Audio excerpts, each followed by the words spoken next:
Përshëndetje miq të Radio Singjallja, mirë se erdhët në emisionin Intervista e ditës. Si çdo javë jam në studio me zotin Miron Çako, përgjegjës i zyrës së katekizmit pranë kryepiskopatës. Miron, të falenderoj si çdo javë, nuk rresh të falenderuari për informacionet që na jep. Kemi hyrë në periudhën e triodit. Po. Do na shpjegosh si fillim historikun e triodit. Si nisi, kush kontriboi që kjo të futej në kalendarin ortodoks dhe disa nga elementet që ti do t'i veçoje të ndaja me publikun. Siç e thatë edhe juve dhe sipas kalendarit liturgjik, ne kemi hyrë në këtë të diel në periudhën e triodit. Quhet periudha e triodit sepse ka lidhje me një libër që përdor kisha çdo të diel, quhet triod.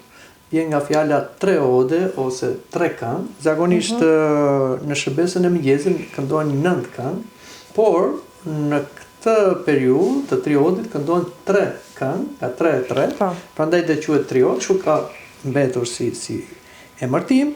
Dhe triodi është një libër ose një shërbes që është përmbledhur ose si them ka gjetur gjithatë çfarë kemi ne sot për disa shekuj, duke filluar që nga shekulli i 5 dhe në shekullin e 9, që kisha ka marrë shërbesa ose lutje të ndryshme, duke i alternuar këto me shkrimin e shenjtë dhe më në fund na ka dhënë atë libër që kemi ne sot, librin e triodit, dhe kontribuesit më të veçantë në këtë shërbes të triodit janë disa shenjtorë të spikatur, siç kemi Shën Andrea i Kretës, i cili ka edhe disa paraklise ose kanone që thuhen brenda triodit. Kemi Shën Kozmajin e Majumës, është Shën Joan Damaskini, i cili është edhe një teolog, Shën Teodor Studiti. Këta ishin oshënar, teolog, të cilët nga përvoja e tyre ta një eksperiencë në lidhje me pendesën, dhe këtë patjetër duke e thënë në formë predikimi, por edhe në formë lutje. Prandaj dhe kisha, duke mbledhur eksperiencën e këtyre shenjtorëve dhe të gjithë shenjtorëve në këtë periudhë triodi, që është periudhë përgatitore që na fut në kreshmën e madhe dhe na çon deri në të shtunën e madhe para Pashkës, është periudhë përgatitore pendese dhe paraprin kreshmët e mëdha. Prandaj shikoni se sa kohë gjatë i duhet kishës ose kisha i fton besimtarë që të përgatiten për Pashkën e Zotit. Pra, nuk është përgatitja thjesht ana formale, që neve shpeshherë e kthejmë, madje edhe lutjen ndonjëherë kthejmë formalisht, edhe kreshmën e bëjmë formalisht, por edhe në aspekte tjera formale, por është një përgatitje e brendshme.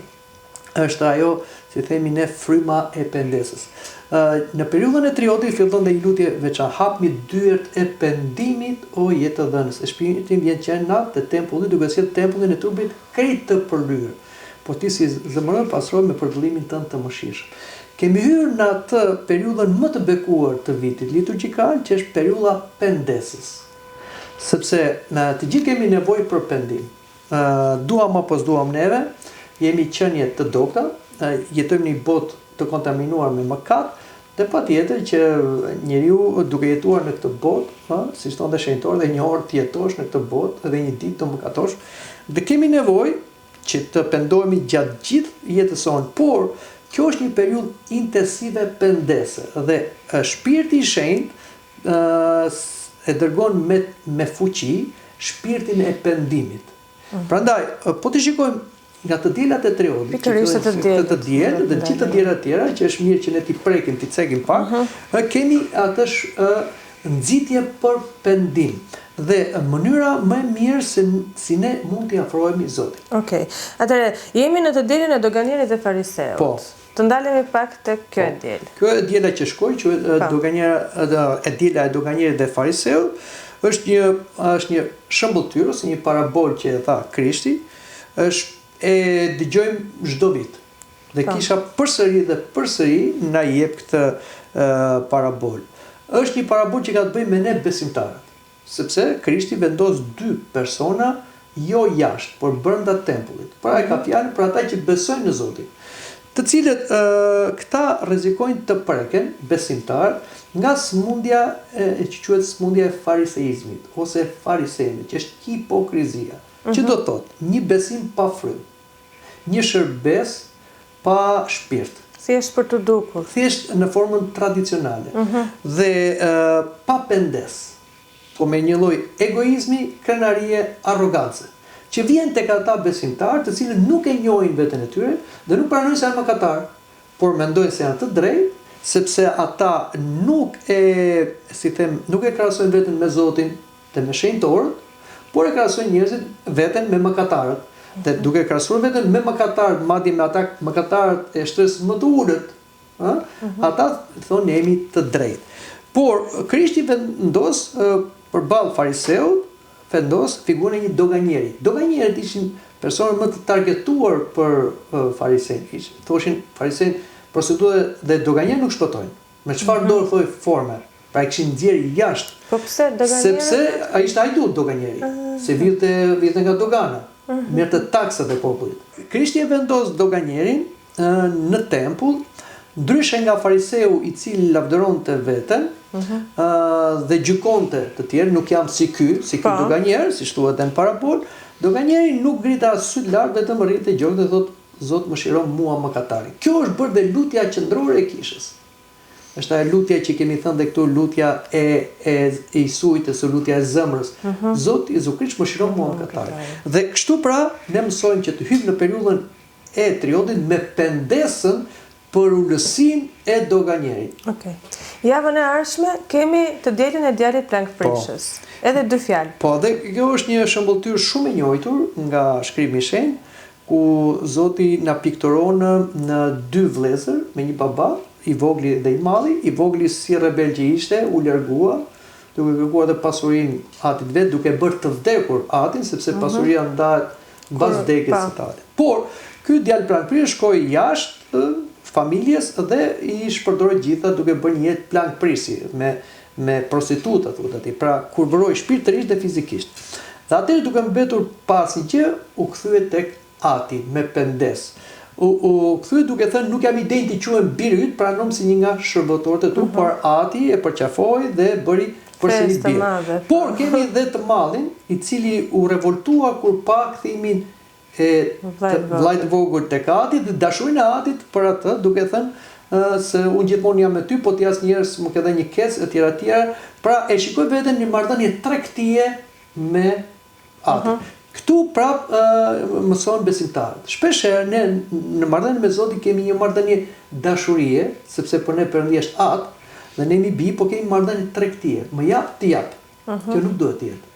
Dhe nuk duhet të dëshpërohen ata që ikin larg, por duhet të kthehen, sepse dashuria e atit është gjithmonë prezente aty dhe pret kthimin e djalit plankprishës. Secili prej nesh është një djalë plankprishës. Sa herë që neve largohemi nga kisha, dhe biem në mëkat, ne jemi një djalë plankprishës, por duhet të kthehemi. Dhe e fundit është në këtë, kur nuk duhet të jemi si djali i madh që të paragjykojmë tjerët dhe të kemi frym gjykuese dhe përjashtuese për tjerët. Duhet i ngjajmë Perëndis që do shpëtimin e mëkatarit.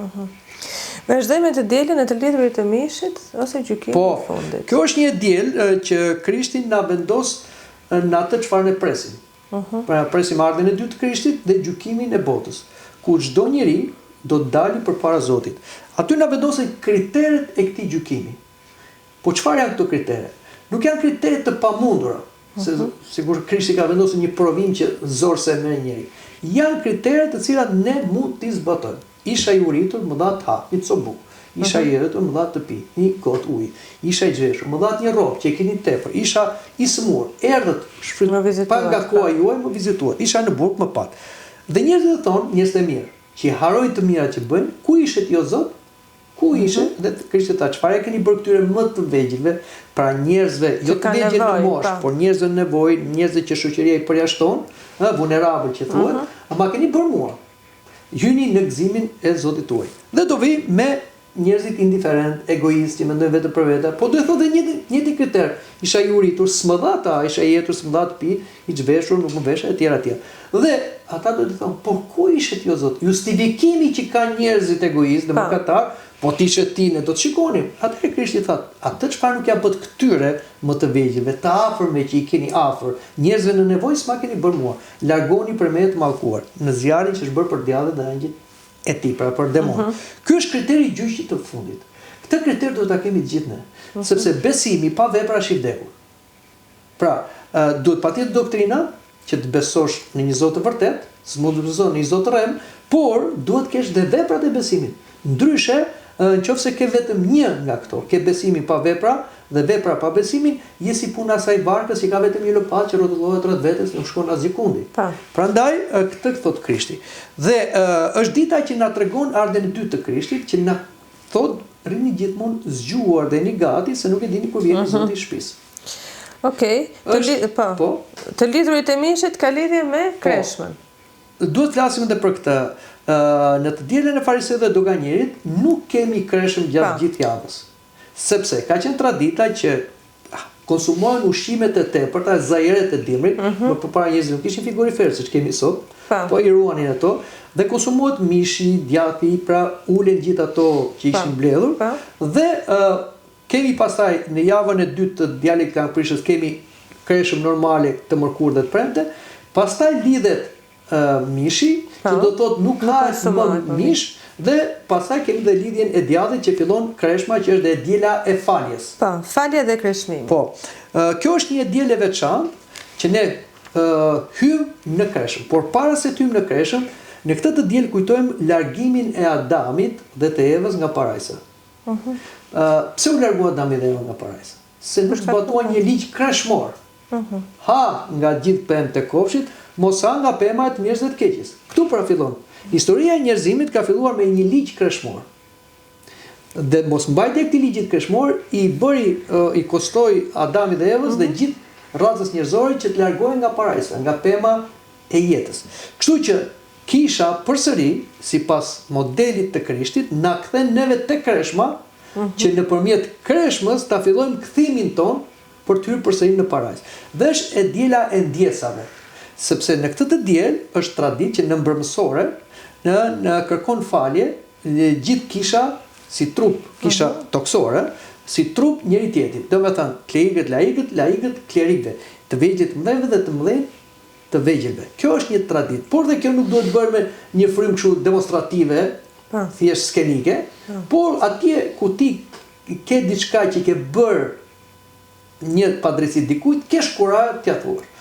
Mund të shkosh drejt për drejt, mund të shkosh një mesazh. Sot ka mënyra komunikimi pafund, por edhe që të kërkosh ndjes të gjithë njerëzve nuk është gabim, sepse çdo mëkat që ne bëjmë nuk është thjesht ndaj vetes dhe ndaj një person, por është ndaj gjithë njerëzimit. Kështu që kërkesa e ndjesës është tek personat, por dhe të gjithë që të hysh i lehtësuar nga bara e pesha e mëkatit. Sidomos ajo peshë e mëkatit kur ti e mban mëkatin brenda vetes dhe nuk kërkon falje, sepse ti thua Zoti më fal, po Zoti thotë kërkoj dhe falje atij që i ke bërë. Kur të marrësh faljen atij që ose i thua fal atij që i ke bërë, do të jap dhon falje. Se ndonjëherë kur nuk kërkojmë falje person që i ke bërë, Zoti nuk të fal. Shkollët pajtohu me kundërgjyqësit tënd para se dalësh në gjykat. Do të thënë duhet ti kërkosh falje personit, pastaj kërko falje te Zotit. Se ndonjëherë bëjmë ne këtë ne, nga egoizmi nuk na lejon dhe themi Zot më fal, unë i bëra keq dikujt. Shkojmë dhe rrëfejmë mëkatin që kemi bërë, por aty nuk shkojmë i kërkojmë falje. Nuk funksionon. Okej. E diela e parë e kreshmës e ortodoksisë. Po, e diela e parë e kreshmës ka të bëjë me një ngjarje që ka ndodhur në shekullin e 8-9, ka ndodhur me triumfin e ikonave, pra restaurimin e ikonave nga perandorësha Shën Theodora dhe Patriku Modest, i cili i risolli ikonat përsëri në kishë. Duhet dinë që kisha ka përballuar një përndjekje të madhe të ikonave për gati 100 vjet, ndërmjet ikonoklasëve dhe kundër ikonave dhe ikonët dulve që mbronin ikonat. Kemi sinodin në 7 ekumenik dhe pastaj kemi edhe restaurimin, vendosin e ikonave në përkisha. Dhe kjo ka ndodhur në të dielën e parë të kreshmeve. Prandaj që nga e kohë, kjo quhet dita e ortodoksisë. Triumfi i ortodoksisë për të vërtetën e kishës ndaj gjithë herezive. Okej. Miron, një pyetje. Kur themi e diela e parë e kreshmës, për kreshmë ndërkohë ka filluar që në të dielën e të lidhurit të mishit? Jo, ka filluar në të dielën e lidhurit të djathit. Të djathit. Okej, që ta sqarojmë. Sepse nga diela e lidhurit të mishit deri tek e diela e lidhurit të djathit, atë javë ne nuk konsumojmë më mish por konsumojmë peshk dhe bymet. Pastaj, e djera e të lidhurit të djathtit, të hënën, që quhet dhe hëna e bardhë, fillon kreshma, që nuk hahet as djath as bymet. Kalojmë tek e djela e dytë e kreshmës, Shën Grigor Pallamaj. Shën Grigor Pallamaj, shenjtori spikall i shekullit 14, i cili ishte një oshënar, dhe ai mbrojti një të vërtet madhe, të më thënë që atë çfarë neve bëri Krishti. Perëndia u bë njeri që njeriu të bëhet perëndi. Sepse dolën disa filozofë dhe një mur varlami që vinte nga perëndimi, që ne nuk mund të hynizoni. Thjesht ne bëhemi të mirë, por nuk bëhemi perëndi sipas hirit. Pra si them, e fokusuan fen thjesht në anën formale, morale. Kurse ortodoksia thotë që njeriu bëhet hyjni sipas hirit, energjive, të cilat nuk janë esenca e perëndisë, se kjo është e padepërtueshme, po janë energjit. Por ne nuk shkojmë dot brenda lëmshit të diellit, por dielli vjen tek ne me anë të rrezeve dhe të dritës. Kështu pra dhe Perëndia në esencë nuk hyn tek ne, se nuk e mbajmë dot, por energjitë që janë pa krijuar Perëndisë vijnë tek ne dhe e shenjtrojnë dhe hynizojnë njeriu. Këtë pra mbrojti Shën Grigor Pallamaj. Dhe kreshma çfarë është? Se lidhet, sepse kreshma është pastrim nga mëkati dhe mbushje me hirin dhe të shenjtron. Okej. E djela e tretë e kreshmës, falja e kryqit. Falja e kryqit, gjithmonë kisha kryqin e Krishtit, e ka pasur edhe ka në qendër të vëmendjes, në qoftë se një kish nuk ka një kryq, nuk është kish. E kemi thënë këtë, por vendoset kryqin në mes të kreshmës, afërsisht, sepse kreshma është 6 javë, pastaj java e 7 është java e pësësimeve. Por jemi në mes tani, jemi në të dielën e tretë të kreshmëve.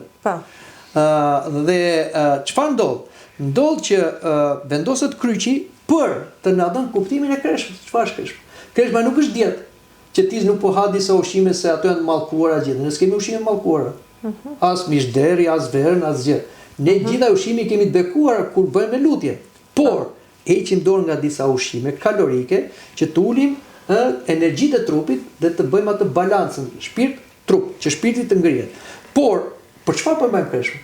Të shkojmë tek Krishti i kryqëzuar dhe i ngjallur. Dhe kreshma është kryqëzo, jo ushqimet, kryqëzo pasionet, dhe për këtë ndihmon fuqia e kryqit.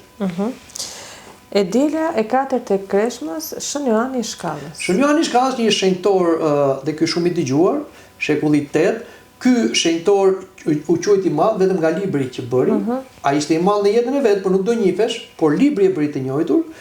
Vepra pra e bëri të njohur, libri Shkallës. Është një libër i ndërtuar në këtë mënyrë filozofike, alegorike, si një shkallë që janë të gjitha virtutet.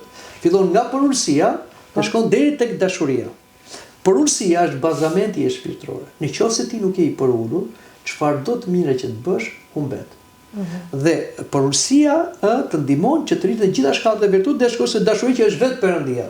Dhe kjo është një ngjitje e vazhdueshme që ne bëjmë, por që ka rreziqet e veta, sepse në këtë ngjitje duhet të kesh kujdes se mos rrezohesh. Mos në krenari. Prandaj dhe kreshma na ndihmon që të përulemi.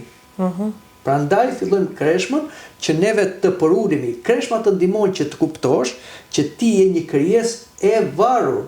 Pra ti nuk je autonome, ti duhet të hash që të rrosh dhe të ndihmon që të ngrihesh shpirtërisht. E djela e pestë e kreshmës, Maria Egjiptiane. Maria Egjiptiane është një nga shenjtorët e dëgjuar, shekulli 5-6, ishte një prostitut më e dëgjuara në atë kohë, e Aleksandris, por ajo u pendua dhe u rrëfye për mëkatet e veta dhe shkoi në shkretir të Jordanit. Atje jetoi 47 vjet, e humbur nga gjithë bota, por u gjet nga një oshënar dhe aty i tregoi gjithë jetën. Zosimart i kishte kjo oshënar, ai na dha dhe jetën e Maria Egjiptiane. Pse kisha vendosi këtë person i cili nuk ishte një jetë morale, por e vendosi për të na dhënë kurajo që në çfarë do mëkati që ne të bijmë, edhe në atë prostitucionit, siç duket njëherë si than prostitutat për farisejt nuk shpëtonin, por në Krishtin gjitha mëkatet falen. Dhe ke mundësi jo vetëm na falen, por nëpërmjet kreshmimit, pendimit, përurësisë, asketizmit, të shenjtërohemi dhe të arrijmë të bëhemi nuse e Krishtit, siç edhe Maria Egjiptiane që u bë shembull pendese. E djela e Dafinave. Hyrja e Krishtit në Jeruzalem. Diela e dafinave është e diela ne hym pastaj në atë periudhë që quhet java e madhe e Pësimit, por parasytim në javën e madhe e Pësimit kemi triumfin ose hyrjen triumfale të Krishtit në Jeruzalem, që populli i Izraelit e priti si Mesia, si Krishti në greqisht, dhe sepse ai bëri mrekullinë më të madhe, gjalli Lazar që kishte 4 ditë i vdekur dhe poshti armikun më të madh që ishte vdekja. Dhe kjo ishte një, si thënë, lajmërimi i vdekjes dhe ngjalljes së Krishtit. Dhe ky popull që e priti me Ozana, ky popull pas sa ditë do thoshte për Krishtin kryqëzoj. Kjo është një ditë edhe triumfi, që neve të krishterët e përkujtojmë, mbajmë dhe këto gjethet e dafinave, por është një ditë gjykimi, sepse ndodh edhe me ne si izraelitëve. Kur Krishti na ndihmon e themi s'ka si Krishti ynë. Kur Krishti na qorton dhe kërkon pendes, kreshmim, rrëfim, ne themi ky është një Krisht që nuk na pëlqen. Prandaj është një ditë si thash dhe gjykimi. Po. Dhe më pas vjen Pashka, ngjallja e Zotit të Jezu Krishtit. Triodi është një libër deri tek e shtuna e madhe. Po. Pastaj mbas Pashkë, mbas të shtunës së madhe, që është varrimi i Krishtit, atëherë fillon është shërbesa e ngjalljes dhe fillon 50 dhjetorja, është një tjetër libër që ne do flasim kur t'i vi koha, që na përgatit për mbas Pashkës dhe deri në ardhen e Shpirtit të Shenjtë mbi apostujt dhe ditën e gjithë shenjtorëve. Pra, triodi përfundon në të shtunën e madhe. Pra, në këtë gjithë të periudhë, ne çdo të diel dhe në javën e madhe përdorim librin e triodit. Pra është një libër shumë familjar në këtë periudhë. Kreshma zgjat deri të shtunën. Kreshma zgjat deri të shtunën e madhe në vigjilje të Pashkës. Dhe prishet mbas liturgjisë së Pashkës. Kreshma në vetvete është 40 ditë. Quaresimo vjen nga fjala quaresimo, 40, në latinisht është 40, dhe por kjo kreshëm vazhdon dhe një 7 ditë tjetër, sepse vazhdon dhe java e Pësimeve. Prandaj quhet është 47 ditëshe. Okej. Ka një lidhje të caktuar me këtë numrin 40, Miron? Po patjetër, numri 40 është numër plotësie. Tradita na thotë që kur Adami dhe Eva mëkatuan në kopshin e Edenit, pra hëngrin frutin e ndaluar, ata qëndruan 40 ditë e 40 net pa ngrënë dhe pa pirë, në agjërim total në portën e paradisës, që nuk I linte kryenjëlli me shpatën, kerubimi me shpatë. Por nuk I ndodh, sepse mëkati që shumë I rënd. Ata jo vetëm prishën ligjin e kreshmës, po bën fajtor Zotin. Se Adami tha Eva që ti ma krijove madha. Eva tha gjarpri që ti krijove madha. Pra ti je shkaktari, siç shpesh ne bëjmë fajtor Zotin, që ti je pse bie shiu, pse bie si thën tërmeti, pse bie zjarri, pse aksidenti, ku je ti o Zot. Është një njëjta histori, shumë përsëritet. Harojmë që jemi ne shkaktar, kami koston e mëkatit. Prandaj, edhe ne mbajmë këtë traditë që Adami dhe Eva, por edhe Krishti e përmbushi agjërimin e Adamit dhe Evës, se mbajti vetë ai 40 ditë e 40 net pa ngrënë dhe pa pirë në shkretimin e Jordanit. Edhe profeti Mojsi mbajti 40 ditë që mori ligjin, edhe profeti Ilia për të parë Zotin mbajti 40 ditë. Pra, numri 40 është numër plotësie dhe prandaj dhe kreshma, përveç se mënyrës se si duhet mbajtur, dhe thoj kreshma e madhe është një kreshëm e cila është shumë asketike, pra e ka origjinën nga murgji, dhe është pa vaj për ata që janë të shëndetshëm, dhe me vaj dhe verë vetëm të shtunë dhe të diel, dhe është një kreshëm që nuk mund bëhet vetëm në këtë mënyrë, por dhe në ditët e saj. Është si një lloj terapie. Për shembull, mjeku thotë ta pish ilaçin kaq ditë. Nuk duhet ta pish aq sa duam ne, sepse ti u ndjeve mirë. Pra, duhet ta kryej gjithë funksionin kur ai mbush atë që quhet 40 ditë. Dhe pastaj kemi ato javën e Pësimit që vazhdojmë dhe ditët kreshmore, por kreshma është 40 ditë. Miron, me që jemi të kreshma, unë kam dëgjuar që nuk duhet të kreshmoj vetëm njeriu që të pjesa e ushqimit, po duhet të kreshmoj syri, veshi, çfarë lidhje ka kjo? Shiko, edhe fshisat e tjera do. Shumë e drejtë. Njeriu nuk është stomak vetëm. Po të kishim vetëm stomak, e kishim zgjidhur problemin vetëm me kreshën. Njeriu, stomaku është një organ. Por stomaku para se stomaku lidhet me shijen, lidhet me shikimin, lidhet me dëgjimin. Dhe ka të bëjë me frutin e ndaluar. Fruti I ndaluar ishte I lakmueshëm për tu parë, shqisa e syrit, I lakmueshëm për dije, krenaria e mendjes, dhe I lakmueshëm për tu ngrënë, ishte si them stomaku ose shija. Këto janë 3 tundime bazë që i kemi ne që i fillojnë që nga zanafilla. Pra lakmia syve, dëshirimi i mishit, krenaria e jetës. Këtu fillojmë tani nëpërmjet kreshmës, këtu t'i vëjmë fre. Por si e fillojmë? Atje ku rëzuam, atje ku Adami dhe Eva bëri gabimi që hëngri frutin e ndaluar. Se ku gabuna? Në momentin që kafshuan frutin e ndaluar. Prandaj Adamit i mbeti këtu dhe kjo quhet molla e Adamit, që kemi neve burrat. Evës nuk i mbeti, nuk e kanë gratë këtë, sepse Evës nuk ju dha ligji. Ligji ju dha Adamit dhe Adami ja dha Evës. Përgjegjësia për të ruajtur ligjin që Adamit, e burrit. Prandaj kur e hëngri Adami, mbeti këtu dhe kujtua mos ha. Por tashmë kishte mbaruar. Atëherë, ku e fillojmë rikthimin? Ku e prishim? Tek kreshma ushqimore, ha këtë, mos ha këto, sipas ligjit kreshmor, dhe pastaj fillojmë nga pasionet.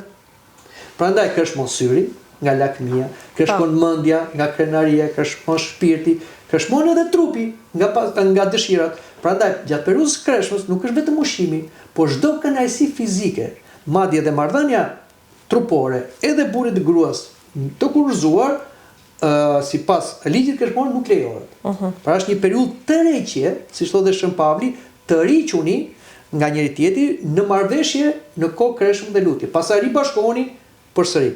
Dhe ky është rregulli që përdor kisha. Por kreshma është si puna e ilaçit. Një ilaç është për të gjithë, për të shëruar një sëmundje specifike, por mënyra si përdoret ilaçi ka ka ndryshime tek pacientët. Prandaj pacienti nuk do të shkojë thjesht në farmaci të marrë një ilaç, po të shkojë te mjeku, pse të shkojë te mjeku? Sepse mjeku ta jep ilaçin të identifikosh sëmundjen. Në bazë të performancës së trupit tënd. Kështu edhe kreshma fillon në konsult me atin rrëfys ose atin shpirtëror. Do të shkosh tek ai, ti tregosh të gjitha gjendjen tënde dhe mënyrën se si ti mund ta mbash. Sepse ti mund ta mbash një kreshëm, po mund ta mbash dhe gabim. Cilat janë gabimet që bëhen më shpesh? E para njëherë kur fokusohemi vetëm te ushqimi. Që them unë ha fasule ta zëm ose ha gjëra pa vaj, por ha me syrin tënd, pra shikon gjëra të ndaluara, ha me gojën tënde, gjykon, përgojon. Se më thënë, një farë mënyre, si thotë Shën Johan Gojarti, ti thuaj që nuk ha mish, po ha vllajën tënd. Më mirë ha mish dhe mos ha vllajën. Fjala mos ha vllajën, jo të bësh kanibal. Po mos i bësh keq vllajt me përgojimet, me gjykimet, me tashetemet, që zakonisht kjo është më e vështirë se të rish pa ngrënë. Pra, fillojmë nga këto gjëra ushqimore, i themi mos. Do të themi, të kemi fjalën mos, nuk e bëj. Ose nuk dua, që t'i themi dhe pasionit. Kështu që një njeri që nuk kreshmon, kur nuk ka virtute. Prandaj kreshma quhet nëna e virtuteve. Miron, si del besimtari pas kreshmës? Çfarë ndryshon brenda tij? Për atë që ka mbajtur kreshmën ashtu siç duhet, jo si fariseu, por me pendimin e tagarmblecit, se prandaj nis kështu, besimtari shlirohet nga bara e mëkatit. Se prandaj gjatë kohës së kreshmës, sidomos në këtë periudhë, këshillohen besimtarët të kryejnë misterin e pendim-rrëfimit. Ky është pastrimi, detoksi i shpirtit. Dhe kështu besimtari del i pastruar, i çliruar dhe bëhet gati që Krishti të ngjallet ose tëri për tëri ngjalljen e fuqisë së tij brenda këtij besimtari. Prandaj një krishter që nuk kreshmon, nuk ka kuptim të festoj Pashkën. Qartë. Sepse nuk është se Krishti u mbet se ne nuk kreshmojmë, u mbasim mjetin. Që të shkosh diku do një mjet. Që të shkosh te Krishti do mjet. Mjeti është kreshma, që nuk është vetëm nga ushqimi, por është nga mëkati, nga pasioni, nga dobësitë tona. Kështu kjo është e mirë. Por edhe një benefit, dhe nuk duhet ta mohojmë, edhe fizik. Ne jemi qenie shpirt-trup. Dhe Zoti nëpërmjet kishës ndihmon edhe shpirtin dhe trupin. Prandaj edhe trupi ka benefitet e veta. Sot mjekësia i ka dhënë të drejta recetave kishtare. Kur shkonte mjeku, hiqin dyrën aty që to i ka bërë kisha në shekuj dhe i ka bërë në mënyrë kaq harmonike brenda gjithë vitit. Ne kreshmojmë 6 muaj brenda gjithë vitit. Gjysmën e vitit kreshmojmë dhe gjysmën jo. Dhe kjo sjell një harmoni, një shëndet të vetë fizikut. Por asnjëherë kreshma nuk duhet përqendrohet thjesht në një dietë. Pa. Po unë do kreshmoj që të bi nga pesha. Pa. Kjo nuk është kreshëm. Okej. Kjo është... Se edhe kemi dëgjuar këto. Në rregull, edhe në fund, Miron, duhet më citosh disa thënie të thëna nga shenjtore. Po, shumë e mirë, sepse ata japin koncentratin. Për shembull, Shonja Gojarte na thotë, nuk mjafton të agjërosh nga ushqimi, duhet të agjërosh nga mëkati. Pa, sa të që tha më përpara. Shën Vasili ma thot, agjërimi është nëna e shëndetit, mësuesi vetëpërmbajtjes dhe i paqes së shpirtit. Pra janë të dyja. Ose Shën Efrem Siriani thot, agjërimi pa lutje është i vdekur, por lutja shoqëruar me agjërim ngjitet në qiell. Ose Shën Isak Siriani thot, agjërimi është arma e fuqishme kundër demonëve. Dhe Shën Grigor Theologu dhe ky thot le të agjerojmë që të ringjallemi me Krishtin. Mirë, Miron, unë të falenderoj që ishe pjesë e kësaj interviste.